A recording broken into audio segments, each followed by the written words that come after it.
जय हिंद दोस्तों, रक्षित खन्ना के चैनल में आपका स्वागत है। दोस्तों कैसे हैं आप? उम्मीद करता हूं कि आप अच्छे होंगे। दोस्तों आज के इस वीडियो में मैं आपको जानकारी दूंगा मिनिमम पे के बारे में या फिर फैमिली यूनिट के बारे में।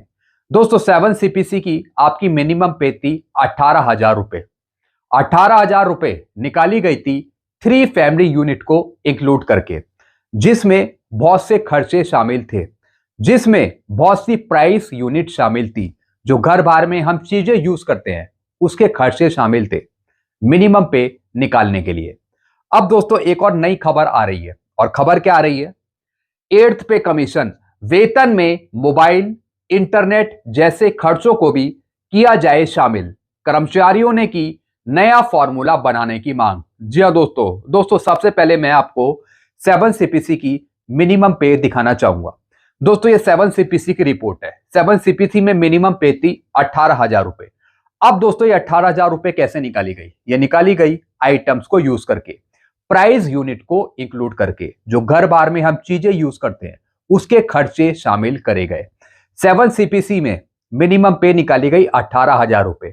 उसमें मोबाइल का खर्चा नहीं था, इंटरनेट का खर्चा इस्तेमाल नहीं हुआ था। जो ऑनलाइन चीजें हम यूज करते हैं उसकी पेमेंट करते हैं उसके खर्चे शामिल नहीं थे 7 सीपीसी में। तो डिमांड करी गई है कि 8 सीपीसी में मिनिमम पे बनाने के लिए इंटरनेट के खर्चों को इस्तेमाल में लाया जाए। जो ऑनलाइन हम खर्च करते हैं उसका इस्तेमाल किया जाए, खर्चे दिखाए जाएं 8 सीपीसी की मिनिमम पे में या फिर वेतन बनाने के लिए। अब दोस्तों इसी पर मैं आपको एक लेटेस्ट जानकारी दूंगा।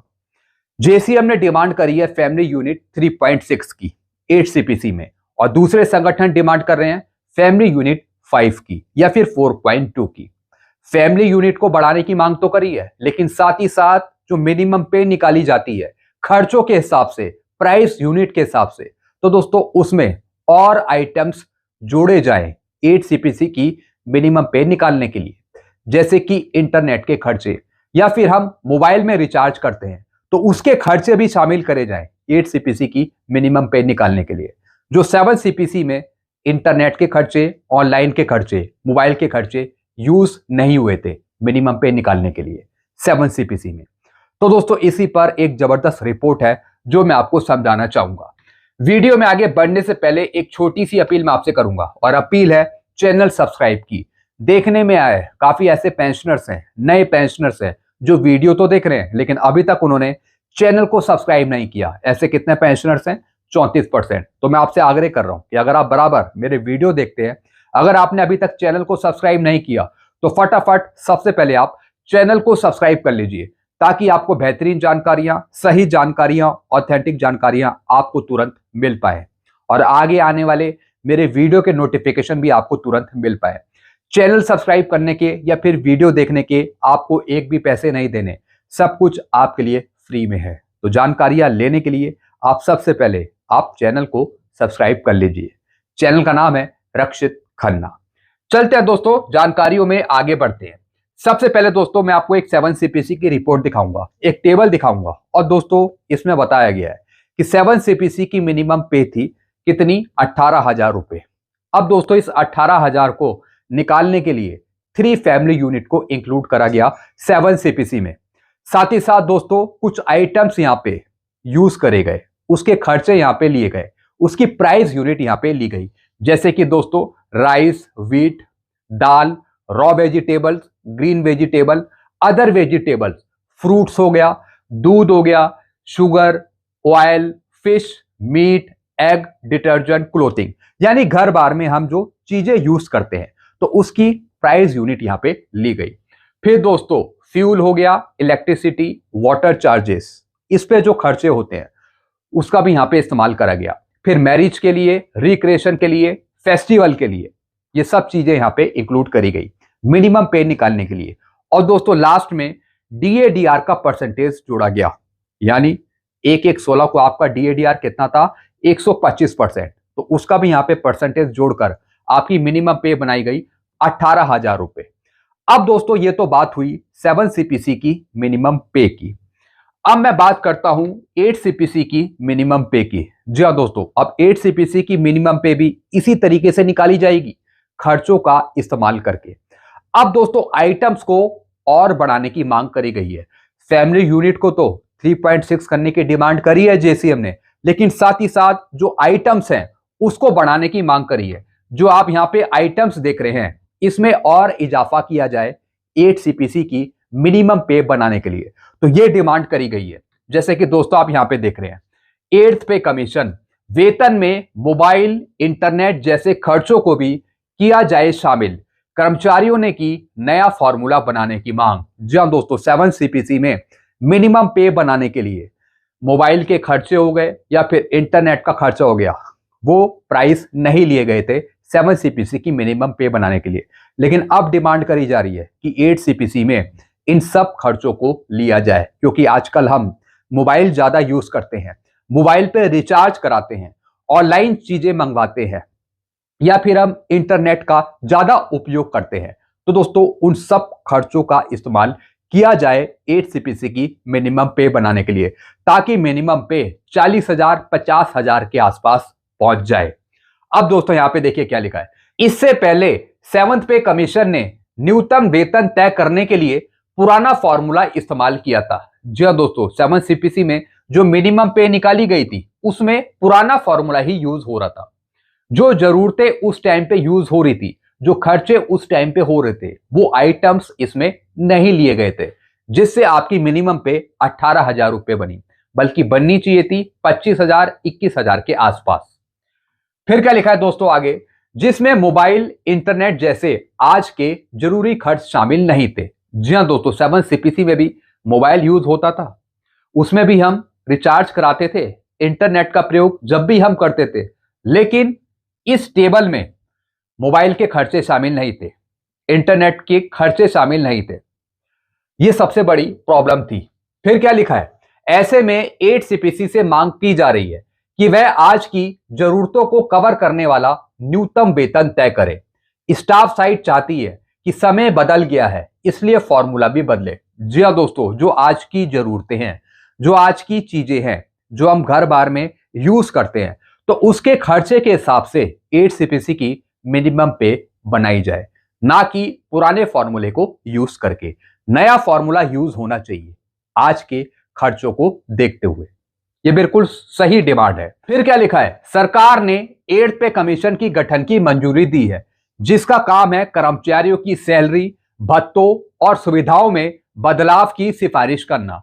इसके टर्म ऑफ रेफरेंस में लिखा है कि 8 सीपीसी ऐसा वेतन ढांचा बनाए जिससे टैलेंटेड लोग सरकारी नौकरी की तरफ आकर्षित हो और काम में जिम्मेदारी, जवाबदेही और एफिशिएंसी बढ़े। जी हाँ दोस्तों, आपने देखा होगा 8 सीपीसी के टर्म ऑफ रेफरेंस में कुछ बातें लिखी गई हैं कि जो सबसे ज्यादा अच्छा काम करेगा या फिर जो बेहतरीन काम करेगा, उसके हिसाब से पे कमीशन उनकी सैलरी तय करे।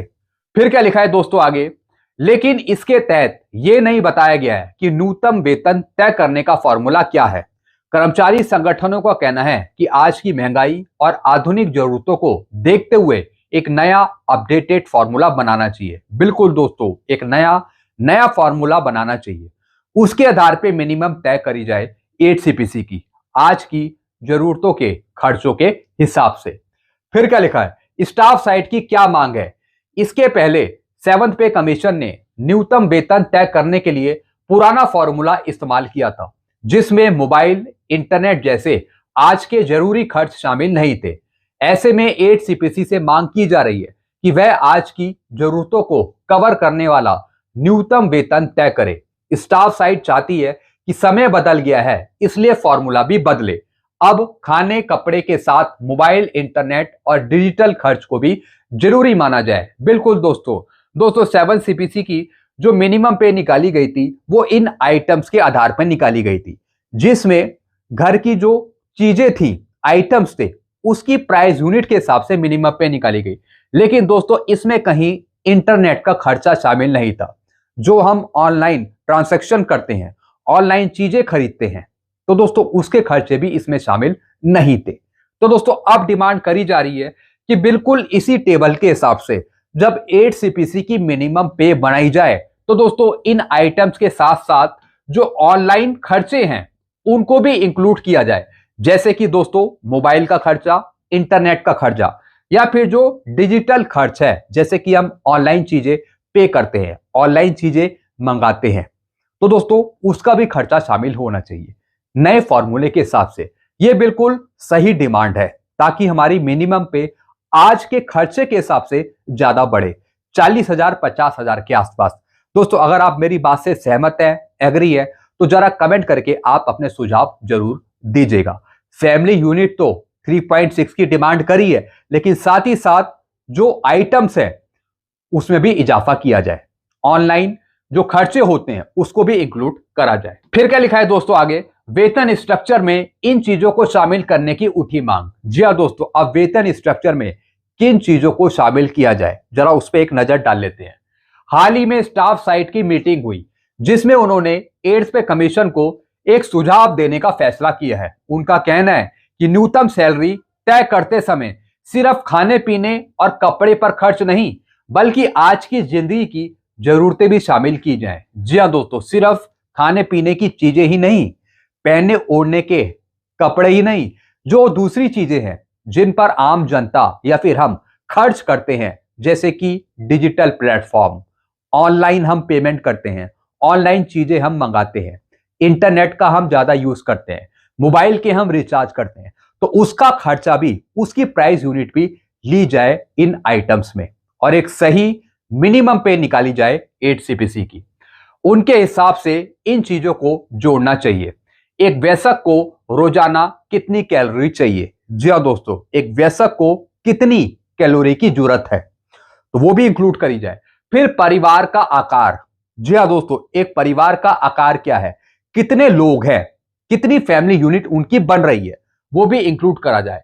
खाने और गैर खाने की चीजें। जी हाँ दोस्तों, जो हम खाते हैं चीजें या फिर नहीं खाते हैं, जो गैर चीजें हैं वो भी इंक्लूड करी जाए, उसकी प्राइस यूनिट। फिर कपड़ों का खर्च। फिर इन सब चीजों की असल कीमत जो सरकारी राशन दुकानों और राज्य सरकार की कोऑपरेटिव दुकानों से ली जाए। जी हाँ दोस्तों, अब दोस्तों इसकी जो असली कीमत है, ये नहीं अपनी मर्जी से कीमतें बता दी या फिर अपनी मर्जी से कीमत रख दी, वास्तव में इनकी कीमतों का मूल्य बाजार से पता लगाया जाए उनके बिलों के हिसाब से, तब वो मिनिमम पे में इंक्लूड किया जाए। त्योहार, शादी जैसे सामाजिक खर्च। जी हाँ दोस्तों, शादी का खर्चा या फिर किसी त्योहार का खर्चा, तो उसकी लागत भी ली जाए, उसका खर्चा भी इंक्लूड करा जाए। आज की तकनीकी जरूरतें जैसे मोबाइल, वाईफाई, इंटरनेट, बिल्कुल दोस्तों ये सारी चीजें हम यूज करते हैं घर में, जैसे कि मोबाइल हो गया, उसका रिचार्ज हम करते हैं, फिर वाईफाई हम यूज करते हैं, हमने राउटर लगा रखे हैं घर में, वाईफाई हम यूज कर रहे हैं, उसका खर्चा हम देते हैं, या फिर दोस्तों इंटरनेट। ये सभी दोस्तों जरूरत की चीजें हैं जो घर में यूज करते हैं, तो इसका खर्चा भी इंक्लूड किया जाए वेतन में मिनिमम पे निकालने के लिए। बिल्कुल सही एग्जैक्ट डिमांड है। फिर क्या लिखा है, 7th पे कमीशन में क्या था फॉर्मूला? 7th पे कमीशन का भी टर्म ऑफ रेफरेंस लगभग ऐसा ही था, लेकिन उस समय न्यूनतम वेतन तय करने के लिए पुराना नियम 1957 का ILC का फॉर्मूला इस्तेमाल किया गया था। जी हाँ दोस्तों, जिसे हम बोलते हैं ILC नॉर्म्स के आधार पे डॉक्टर एक्राइट फॉर्मूला, जो सीधा मिनिमम पे निकालता है आपकी। फिर क्या लिखा है, ILC नियम कहता है कि कर्मचारी की सैलरी उसकी पत्नी और 2 बच्चों की जरूरतें पूरी कर सके, तो उसके हिसाब से तय होती है मिनिमम पे। 7 CPC ने जिन जरूरतों को सैलरी में जोड़ा था उसमें अनाज, चावल, गेहूं, दाल, कच्ची सब्जियां, हरी सब्जियां, बाकी सब्जियां, फल, दूध, चीनी, गुड़, तेल, मांस, मछली, अंडा, डिटर्जेंट, कपड़े, फ्यूल, बिजली पानी, घर का खर्च, त्योहार और शादी का खर्च, स्किल ट्रेनिंग और मनोरंजन शामिल था। जी हाँ दोस्तों, इन चीजों का यूज करके 7 CPC की मिनिमम पे निकाली गई थी, जैसा कि दोस्तों मैंने आपको इस टेबल में दिखाया था। ये टेबल मैंने आपको दिखाई थी, ये 7 CPC की रिपोर्ट है, एक टेबल है मिनिमम पे निकालने की, जो मैंने आपको यहाँ पे दिखाई थी। इसमें सारी चीजें यूज हुई थी, ये सारे आइटम्स हैं जो मैंने आपको यहाँ पे अभी समझाए। फिर क्या लिखा है, 7 CPC ने कहा कि ये नीड बेस्ड वेतन है, यानी इंसान की जरूरतें पे आधारित। जी हाँ दोस्तों, मिनिमम पे निकाली जाती है कि आम आदमी की जरूरत क्या है, उसके खर्च क्या है, तो उसके हिसाब से मिनिमम पे निकाली जाती है। 7 सीपीसी में भी हमारे साथ धोखा हुआ था। जी हाँ दोस्तों, सरकार ने धोखा किया था हमारे साथ। मिनिमम पे 21 से 25 हजार बनती थी और यही डिमांड करी गई थी पहले, लेकिन सरकार ने आपको मिनिमम पे थी 18,000 रुपए। 18,000 मिनिमम पे आपकी नहीं बन रही थी, आपकी बन रही थी 21 से 25 हजार रुपए। सरकार ने 7 सीपीसी में भी हमारे साथ धोखा किया था। जी हाँ दोस्तों, अगर आपको ये बात पता ना हो तो मैं आपको बता रहा हूं, हमारी 7 सीपीसी की मिनिमम पे 21,000 से 25,000 के बीच बन रही थी और सरकार ने सिर्फ दी 18,000 रुपए। फिर क्या लिखा है दोस्तों आगे, यह तरीका एक सम्मानजनक जिंदगी देने के लिए सही है। आईएलसी के इस फॉर्मूले में आज की तकनीकी जरूरतें जैसे मोबाइल फोन, इंटरनेट, वाईफाई और ऑनलाइन पढ़ाई या काम के लिए जरूरी चीजें शामिल नहीं थी। जी हाँ दोस्तों, 7 सीपीसी में जो और आइटम्स इंक्लूड करे जाने चाहिए थे वो सरकार ने इंक्लूड नहीं करे, पे कमीशन ने इंक्लूड नहीं करे, जैसे कि मोबाइल का खर्चा, इंटरनेट का खर्चा या फिर ऑनलाइन पेमेंट करते हैं उसका खर्चा। ये सारी चीजें सरकार ने यूज नहीं करी थी, जिससे हमारी मिनिमम पे बहुत ही कम बनी, 18,000 रुपए बनी। अगर ये सारी चीज उस टाइम ली जाती तो आज की मिनिमम पे 7 सीपीसी के हिसाब से हमारी 25,000 या फिर 21,000 के आसपास होती। तो यही डिमांड करी जा रही है कि इस तरीके की गलतियां 8 सीपीसी की मिनिमम पे बनाते वक्त ना हो। मिनिमम पे 8 सीपीसी की ज्यादा बने और आइटम्स को जोड़कर, जैसा मैंने आपको यहां पे बताया। तो दोस्तों बस यही जानकारियां थी जो मैं आपके लिए लेके आया था। तो दोस्तों बिल्कुल एग्जैक्ट डिमांड है, बिल्कुल सही डिमांड है। 7 सीपीसी में आपके साथ जो हुआ सो हुआ, लेकिन अब 8 सीपीसी में आपके साथ कोई धोखा नहीं होना चाहिए। जो सही है, जो रियल है, वही आपको मिलना चाहिए। कोई भेदभाव नहीं होना चाहिए। जो रियल आपका हक है, मैक्सिमम जो आपका हक है, वही मिलना चाहिए 8 सीपीसी में। तो हम ऐसी डिमांड करते हैं। तो दोस्तों बिल्कुल सही डिमांड है जो मैंने आपको यहां पे बताई। आइटम्स जो हैं, आइटम्स के जो दाम है वो सही इंक्लूड होने चाहिए 8 सीपीसी की मिनिमम पे बनाने के लिए। साथ ही साथ दोस्तों जो आइटम्स हैं वो और बढ़ने चाहिए 8 सीपीसी की मिनिमम पे बनाने के लिए। ये तो आइटम्स रहेंगे ही, साथ ही साथ इसकी जो यूनिट है वो भी बढ़ेगी, लेकिन दोस्तों साथ ही साथ इसमें और आइटम्स इंक्लूड होने चाहिए, जैसे कि मोबाइल का खर्चा, इंटरनेट का खर्चा, ऑनलाइन जो हम इस्तेमाल कर रहे हैं चीजें, उसका खर्चा इंक्लूड होना चाहिए, जैसे कि राउटर, वाईफाई, सब कुछ A to Z जो डिजिटल तरीके से हम यूज कर रहे हैं उसका सारा खर्चा इसमें शामिल होना चाहिए। उसकी प्राइस यूनिट भी इसमें इंक्लूड होनी चाहिए। तब दोस्तों हमारी 8 सीपीसी की मिनिमम पे 40-50 हजार के आसपास पहुंचेगी और यही हम चाहते हैं कि हमें 8 सीपीसी की मिनिमम पे ज्यादा मिले, जिससे हमारा फिटमेंट फैक्टर भी लगभग 2.40 से ज्यादा हो। ऐसी हम डिमांड करते हैं। बाकी देखेंगे कि पे कमीशन हमें क्या देता है, सरकार क्या देती है हमें। तो दोस्तों ये चीजें मैंने आपको समझाई। आई होप सारी जानकारी आप सही से समझ गए होंगे। ऐसी नई जानकारियां, लेटेस्ट इंफॉर्मेशन आपको मिलती रहेगी इस चैनल के माध्यम से। तो सारी जानकारियां पाने के लिए, एडवांस जानकारियां पाने के लिए आप चैनल से जुड़ सकते हैं, चैनल को सब्सक्राइब कर सकते हैं। चैनल का नाम है Rakshit Khanna. Thank you so much.